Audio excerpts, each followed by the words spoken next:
All right, welcome back to the Nexus Podcast. Gentry Lane is my guest. Gentry is the founder of Nemesis Global, and we are going to talk about some of the tactics that adversaries are using in cyberspace and some of the potential outcomes on society, geopolitics, and a lot more. So thanks for doing this. Nice to meet you. Yeah, thank you for having me. What if we just sang show tunes? I'm sorry? What if we just sang show tunes or karaoke instead of... Feel free. Nobody needs to hear that from me.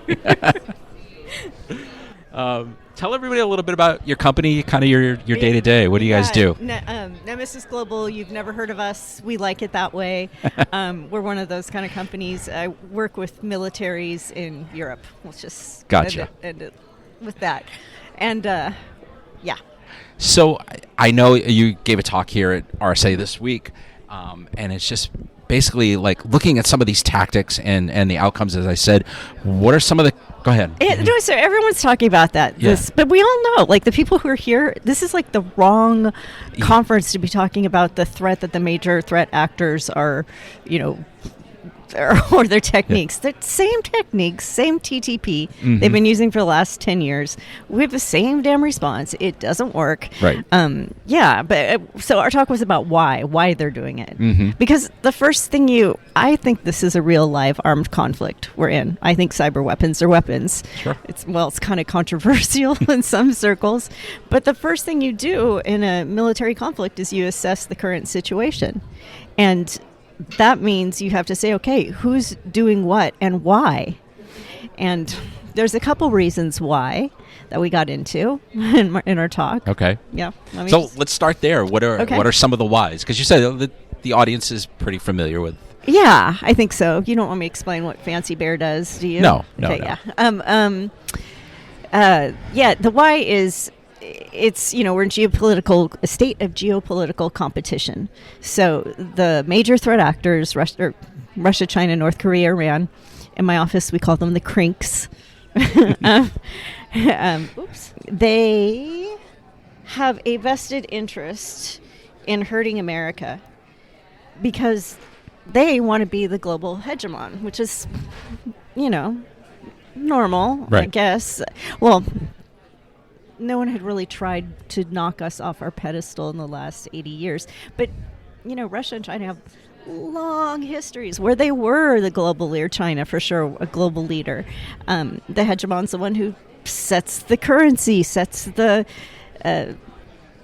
trends, has the most cultural influence and the most military influence as well, or geopolitical influence, certainly. And how do you hurt a hegemon? Especially if that hegemon has the world's largest, most lethal military, you have to do it incrementally. Hence, these seemingly random attacks on American critical infrastructure. That's obvious. But you're thinking, why are they attacking K through 12 schools? Right. Why are they attacking Krispy Kreme? What is that all really about? Really small water utilities. Yeah, the water utilities you can see, but some of them you're like, what? How is that hurting us? And it is and it isn't. So one at a time, one strike at a time, doesn't do anything, but it's the aggregate of all of them. It's what Thomas Schelling calls salami tactics. We're salami slicing away at our power. And they're going after all the things that Americans value, like donuts. No, seriously, though. They go after, we're really habituated to having things convenient and quickly. So they're going after the mail service, Sure. our... logistics software, things that you probably never thought of that get, product A to your house or get goods from A to B. And our institutions. So when, everyone's always worried about, they're going to take out the grid. They're not going to take out the grid. They're not going to take out the whole grid. But what they would do is make it so when you flip on your light switch, maybe there's a 5-second delay, or maybe it's a 10-second delay some days, and you don't know why. Sure. And it's going to be really hard convincing the American public that that's China and not Pepco or Con Ed or their, So trying to instill a little mistrust in either the service or Yeah. whether the government's ability to protect us. Yeah, distrust in our institutions, and they're all kinds of institutions. So you usually say institutions, you think the government, but it's lots of different things. So distrust because they're compromising them or not, or just they might be compromising, like strategic ambiguity. Yeah. And then also in our talk we talked about their emphasis on military mobility. So anything that our military, because the DoD doesn't make anything. So, and we have Transcom, which is in charge of moving things, but it all moves on civilian sector, Yeah. railroads or freight or, we need everything else to get to move things. So they're always going after anything that has to do with logistics, which is a super sexy Right. thing to talk about. But Is it smart? Is it what do you think of the brilliant. strategy? yeah, it's brilliant, and we're not doing it back. Because it's beneath us? I don't know. Well, there's a Geneva Convention thing Right. that says don't attack civilian critical infrastructure in times of not war. This is competition. I mean, supposedly we're at war with illegal immigrants, and they're using war powers there. Right. So in theory, could we use war powers for this too, as a way to pre-position strategic effects for use later? Mm-hmm. Maybe. And these salami tactics, as you Mm-hmm. put them, is it about... It doesn't sound like it's necessarily very quiet. Is it about staying under the radar? Is it about just kind of this subversion? And Yeah. Salami tactics work because you don't know that they're happening until it's too late. It's like the frog in the boiling pot of water. Right. I didn't make that name up, by the way, but it is like, it explains it perfectly. Right. It's incremental degradation, but salami tactics sounds better. Yeah. That was the Thomas frog doesn't Schelling. know it's being boiled alive until Right. it's boiled alive. And that's what's happening to us. We're slowly but surely, all the things that we value as Americans are getting degraded or compromised, and we're going to be too busy or too distracted with something else to even know that it's happening, which is what's happening. And then, you have a company, your lawyers don't want your shareholders to know. So it's not like a lot of people have a really good, we don't get a tally every day of, Sure. of who got hit, but we know that 100,000 Chinese people wake up every day, go into their computers, and go into work and hack us every day. So they're successful. It's a codified strategy, and it's not necessarily recent. No, they've used it for, it's thousands of years old, that strategy. Yeah. Mm-hmm. Well, Russia's using it right now in Ukraine. Right. Yeah.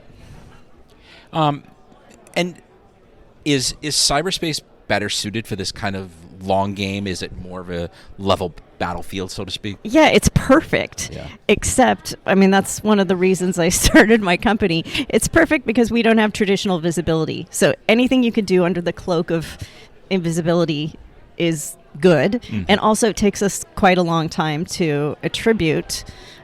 So I started this company, and we're all about rapid attribution, early detection. Uh-huh. So giving traditional visibility to the cyber domain. Right. Kind of like radar. Mm-hmm. But attribution's not easy, though. It's it is. Yeah? Yeah. So it depends. So for the major threat actors, it's very easy. They're militaries, so they're formulaic. You know who they are by how they act. Just like we know who they are by how they march, Okay. No, for real, it's the same thing. Or how it's the exact same tactics that advertisers use. They know who you are by where you're surfing, like what you're looking at, what people can tell who you are by what you buy.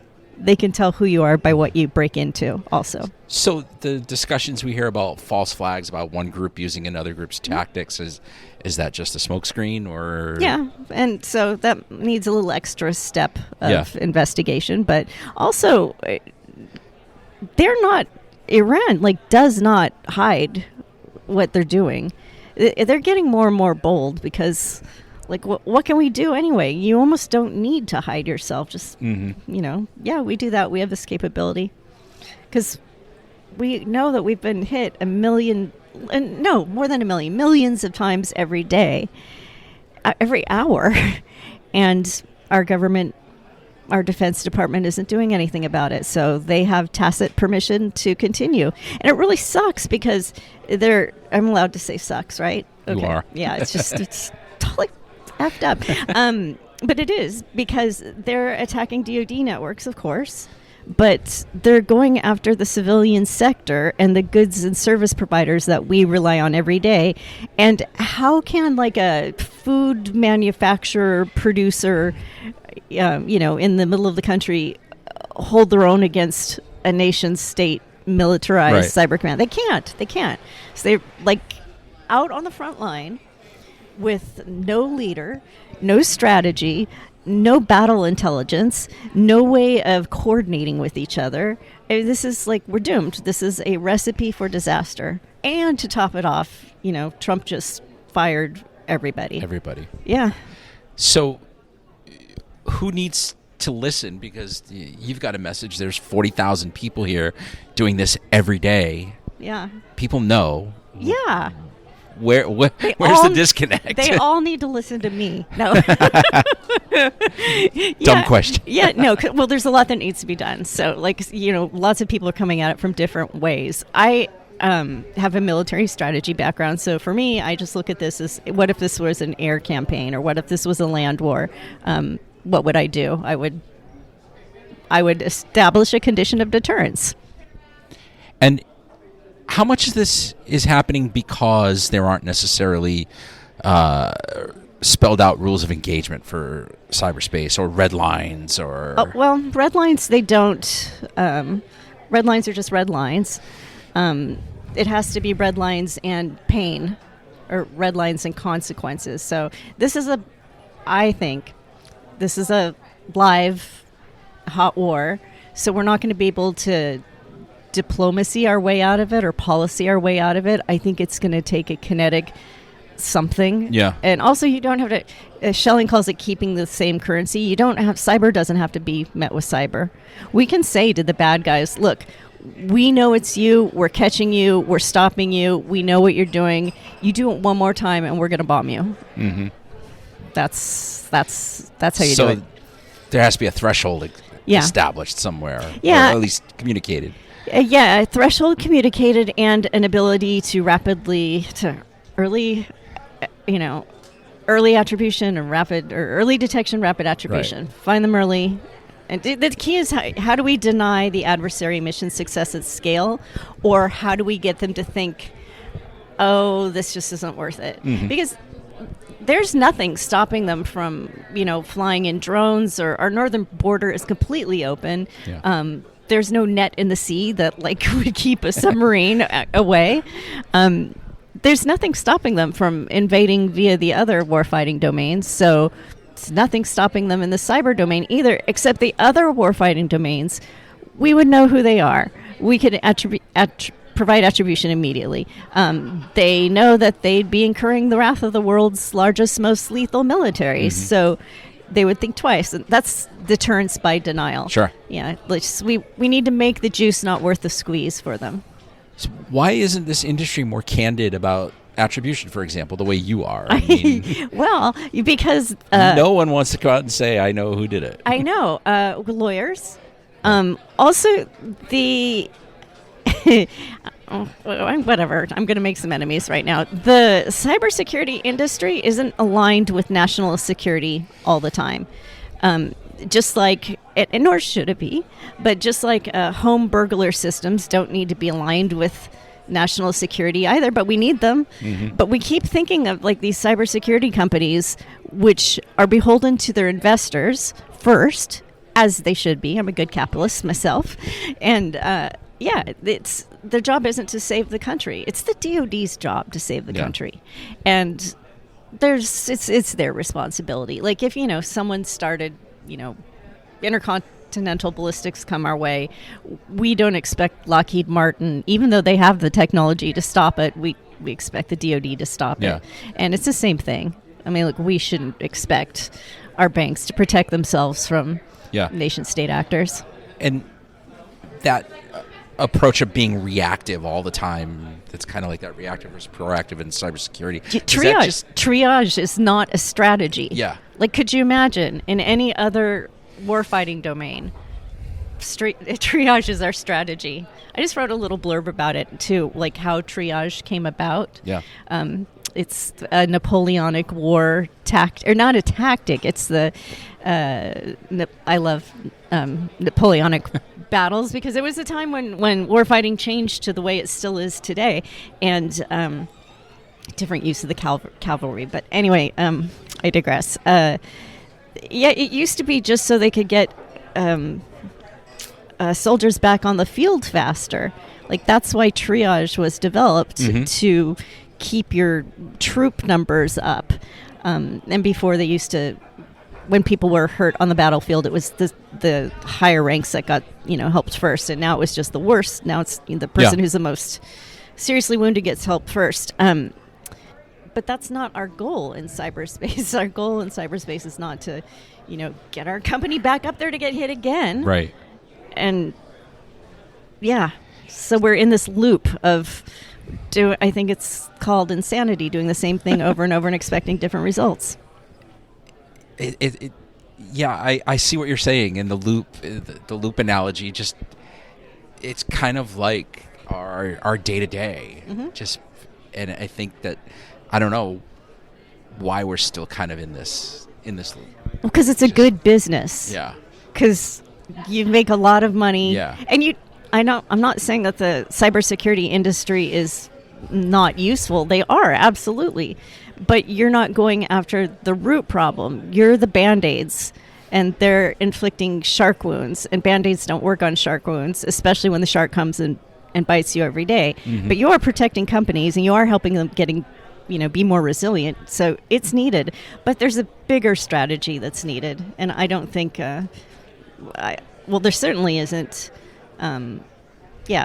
There isn't a commercial company who can hold their own, except mine. So probably more than a year ago now, Volt Typhoon was kind of the talking point in security. A lot of different messaging around it in terms of, the realities around it. Was that somebody trying to kind of like kick us in the backside and spur us to action? There are more of them out there. It's not just Volt, or Flax Typhoon, or it's not all the typhoons. There's a million more that are just like that. I can't tell you what client, but I can tell you it was a very secure company with a very competent CISO and a very big security budget. So they were like, you're not going to find anything. And we did. We flipped on the switch, and we found what we call now Volt Typhoon. Right. We found dead sensors, sensors that could be other sensors that could be reenacted, backdoors, and China mining Bitcoin on our system. Yeah. Yep. Awesome. Yeah. They did. That was a surprise to everyone. So, what was reported a year ago, is that what you saw when initially in terms of like the living off the land stuff? And we're seeing the tip of the iceberg. Could you imagine? They don't just do one line of effort. Right. There's probably 50 or 100 different versions of that are going on every day. So the counter argument to that is, well, NSA must be doing it too, or we're doing it too on some level. No, we don't like that. We don't. We don't attack critical infrastructure in other countries, which I think we should. NSA and Cyber Command, their hunt forward, what they're doing is dismantling their infrastructure so they can't do those things. So they're taking down, cloud infrastructure and stuff like that. They're sort of stymieing them, and again, that's just that's not a strategy either. This persistent engagement, that's a line of effort. It's not an entire strategy. I'm friends with the people who wrote that book, and the book is awesome. But I don't agree with the premise and it's not working. Right. Also, if it was such a great full-blown cohesive strategy, then we'd be safe. But we're no safer now than we were, when Cyber Command was stood up. So what turns this around? Do we need some giant, terrible incident? No, we've had that. Yeah. We've had things that the world doesn't know about that are like, oh, God. Maybe a public incident, I guess I should say. Yeah. Well, I mean, the DoD, this Microsoft thing, just that breach in the government was horrible and still not remediated. Yeah, I don't know what's gonna. Congress has to fund, or someone at the fort has to. There's two problems. There's egos, and there's a lack of technical expertise. Technical, and if you draw the Venn diagram, like one circle is technical expertise and the other is military strategy. The only person I know in the overlap is me, and no one listens to me. So that's a small circle. I know, but I don't know anyone else who's that technical. I've heard General Stanton, I've been meeting with him in a couple weeks, is deeply technical, but I've never met him. But, I let General Nakasone and Hawk, they're wonderful, but they're not tech guys. Yeah. So I think you have to understand the full capacity or full potential of how cyber power can be projected. Any hacker knows this. I think your grade A hacker has a lot more tricks up their sleeve than we have at the fort. Lawyers keep us from doing it. Geneva Convention keeps us from doing it. We need to be focused on, both offense and defensive. But the way for America to stay safe and have an internet that still works for us, that's still free and open, no splinter nets, is we have to have what we call defender's advantage. Like, our defense has to be stronger. Right. So they just say, their defense is too strong. We're not even going to try it. We'll try something else. I mean, this sounds like a almost total overhaul is required. Then that takes a long time. Never mind money and people. Yeah, I have written this white paper up, so and it's not just me. I mean, I work with but on my board of advisors is the former or two CTOs of the CIA and former Joint Chief of Staff. I mean, I'm working on this with big people who have, done big things, I guess is what I want to say. But that's, And their reaction, their interest, their... Oh, no, we love it. I mean, I mean, if somebody ever asked me, do you have an idea? I would literally give them, a big, thick document that is what our cyber power projection strategy should be.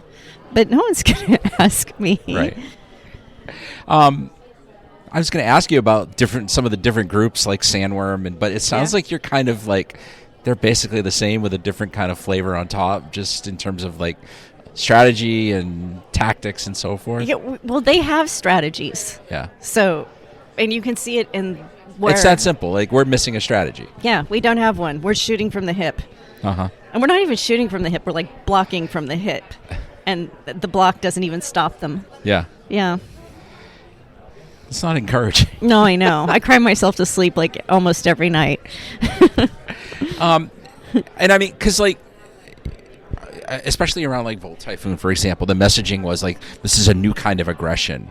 And if it's not necessarily new or current, It's not that new, but it doesn't matter because there's if you ever run the permutations, there's an infinite number of ways you can get in. You can't stop them from getting in. Like, you can't, there just isn't a functional internet that's impermeable. Just like there's not a functional house or bank or anything, and it shouldn't be. But there should be enough deterrence in place that the adversary looks at the situation and says the juice just isn't worth the squeeze. So it's not even a skill set question in terms of like our skills are poorer than... They're not that...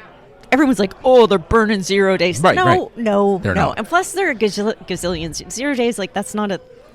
I mean, it's a thing, but it's not... There's so many of them. And they're going to move on to something else next. I know what the next trend is going to be. Which is? Compromising our software. China's already doing this in the logistics arena. They have made a lot of investments, like LogTech is a new startup vertical, and there's LogTech superstars because they're making these really useful, really good software that makes sense of all your operations, that aggregates everything. So like a SIM for logistics. And guess who's funding all that? Chinese VCs. So you're talking about being on ground floor of the supply chain. Yeah. Yeah. Yeah, it's or the top floor because they have a view of everything, and the code is running as it should, but just push a little update or just flip a switch, and the code will still be running as it should. It won't show any anomalous behavior, but things will be sent to the wrong warehouse, or warehouse that's empty will register as full, or your driving schedule for all the drivers in your fleet will be shuffled, and that's what's going to happen. That's like the next bad thing that's going to happen, and until we figure out a way to validate the integrity of software, which again we have, yeah. There's lots of ways to do. I know we do that. I know, now, but no one bothers. Really? No? Yeah. Yeah. Like crypto signing and so forth, is that none of that is really... We did that, and we did, and our software's in memory safe languages, but nobody told me I had to do that. It's just, I made software for national security, so it should be at the highest standard of secure, but no one's making anybody else do that. And again, we have this idea to move fast and break things and get your product out, and it's true, software is never finished, but I think software that protects critical assets or cybersecurity software that's involved in critical assets has to be held to a higher standard. Right. All right, so as kind of a last thought, just where do we start? I mean, it sounds like we're still in the evangelism. Yeah, we're all going to die. That's my final thought. Where do we start? I don't know. I go to Congress all the time, and they meet with me, and they listen to me like I'm making a listening face for all of you out there in radio land, podcast land. They listen, and they're thinking, and then I know I walk out of the room, and then the congressmen say, "What the hell did she just say?" Right. Like, I think, I'm the worst person to be doing this, because it's very hard for me to break it down and talk.